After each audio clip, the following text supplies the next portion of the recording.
Pelatih klub Liga Belanda SC Heerenveen yaitu Kees van Wonderen akhirnya buka suara soal pelepasan Nathan Joaon ke timnas Indonesia U23. Seperti diketahui, Nathan Joaon menjadi bagian dari klub Liga Belanda SC Heerenveen dengan status pinjaman dari Swansea City yang berlaga di divisi Championship.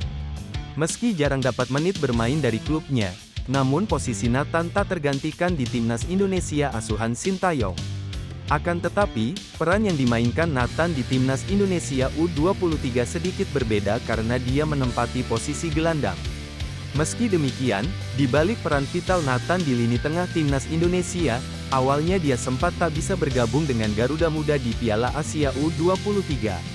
Ketika itu, klub Nathan yakni SC Heerenveen hanya mengizinkan dirinya tampil untuk timnas Indonesia hanya sampai babak penyisihan grup Piala Asia U23 usai. Namun kenyataannya, timnas Indonesia berhasil melaju hingga perempat final sampai akhirnya ke semifinal yang membuat Nathan tampaknya tak bisa lagi tampil di Piala Asia U23.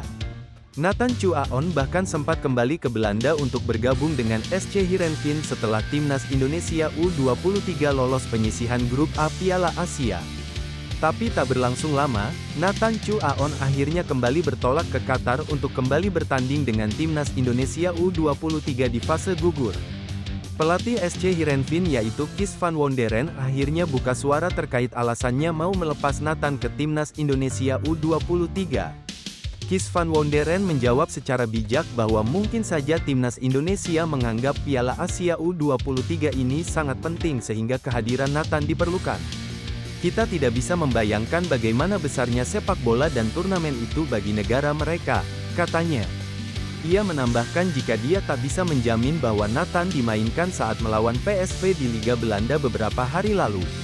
Maka dari itu, ia mengizinkan Nathan kembali ke timnas Indonesia guna menambah pengalaman bertandingnya di level internasional.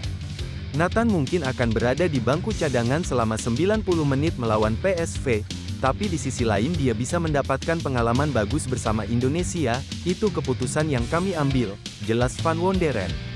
Dengan ini maka Nathan berpeluang tampil saat timnas Indonesia melawan Uzbekistan di semifinal Piala Asia U23 pada Senin malam, tanggal 29 April tahun 2024.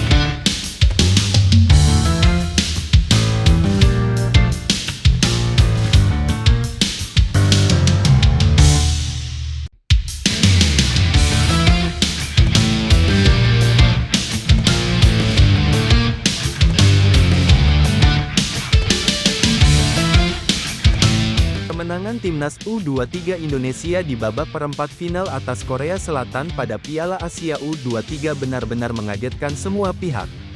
Tentu saja, kemenangan itu juga disambut kegembiraan luar biasa oleh para pemain di timnas Indonesia U23 itu sendiri. Aksi kocak sempat terekam saat Ivar Jenner ikut merayakan kemenangan timnas Indonesia U23 di Stadion Abdullah bin Khalifa Stadium, Doha, Jumat, tanggal 26 April tahun 2024. Setelah Pratama Arhan sukses memasukkan gol ke gawang timnas Korea Selatan pada babak penalti, Garuda Muda pun unggul dan memenangkan pertandingan melalui adu penalti. Kehebohan pun terjadi. Pratama Arhan berlari ke pinggir lapangan dan menuju ke depan kamera untuk merayakan kebahagiaannya membawa kemenangan Indonesia atas Korea Selatan. Aksinya itu diikuti para pemain timnas U23 lainnya yang mengejar Pratama Arhan dan berjingkrakan di depan kamera. Lucunya, Ivar Jenner yang ikut berlari tanpa sepatu alias cekeran, Jenner terpleset saat lari usai memasuki lapangan. Saat menghampiri Arhan, ia juga terpleset kedua kalinya di belakang teman-temannya saat berusaha mengerem laju larinya di depan kamera. Meski terjatuh, raut wajah pemain FC Utrecht itu tetap terlihat bahagia. Usai kemenangan di adu penalti tersebut, Garuda Muda otomatis lolos ke semifinal Piala Asia U23. Di babak tersebut, Indonesia akan menghadapi Uzbekistan. Mengingat sepanjang gelaran Piala Asia U23 di Qatar, Uzbekistan belum terkalahkan dan bahkan gawangnya belum kebobolan sama sekali. Laga sebelumnya Uzbekistan memulangkan Arab dengan skor 2-0. Di fase grup Uzbekistan tampil sempurna dengan meraih 3 kemenangan atau menyapu bersih semua laga dengan menaklukkan lawan-lawannya.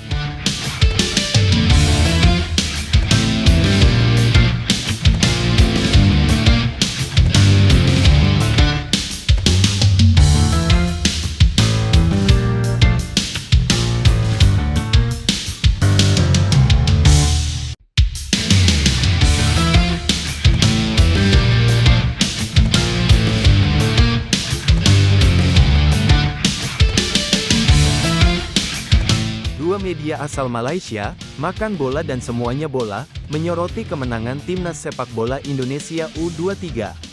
Sebelumnya Jumat, tanggal 26 April tahun 2024, Timnas mengalahkan Korea Selatan di babak perempat final Piala Asia U23. Media Semuanya Bola melaporkan hal ini melalui artikel berjudul, Piala Asia B23, rekor bersih 40 tahun Korea Selatan lebur di tangan Indonesia. Dilaporkan bagaimana untuk pertama kalinya Indonesia berhasil lolos ke semifinal turnamen itu. Untuk pertama kalinya sang Garuda berhasil lolos ke babak semifinal setelah sukses mengalahkan Korea Selatan U23 pada babak semifinal turnamen di Stadion Abdullah bin Khalifa, Qatar, demikian laporan media tersebut.